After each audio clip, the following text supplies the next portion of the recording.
Ustoz, hozirgi kunda ijtimoiy tarmoqlarda ko'pchilik ratsion deyapti. Ratsion nima o'zi? Obunachilarimizga shu haqida ozgina ma'lumot berib o'tsangiz. Rahmat savol uchun. O'zi ratsion deb hayvonlarni bir kunda iste'mol qiladigan yem-xashaklar miqdoriga ratsion deyiladi. Ratsion ikki xil bo'lishi mumkin. To'liq qiymatli ratsion bor, to'liq qiymatsiz ratsion. Mana shu ratsionlarda, misol uchun to'liq qiymatli ratsion bu mana fermalarda. Birinchi ratsion tuzilmasidan oldin hayvonning mahsuldorligi, tirik vazni aniqlanadi. Keyinchalik ularga me'yor asosida oziqlantirish tashkil etiladi.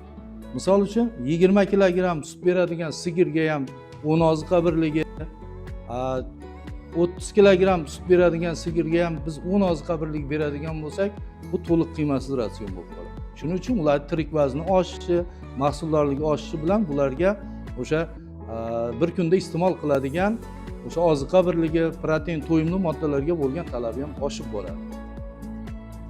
Shuning uchun ratsionni oziqlantirishni to'g'ri yo'lga qo'yish kerak.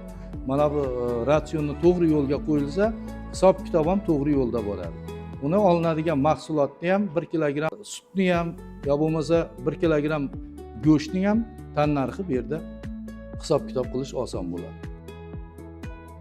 Fermangizda mahsuldorligini oshirish uchun to'g'ri ratsion tuzish juda muhim ahamiyatga ega. Pastda nomer qoldirib ketamiz. Bizga bemalol aloqaga chiqsangiz bo'ladi. Fermangizda to'g'ri ratsion tuzishga yordam beramiz.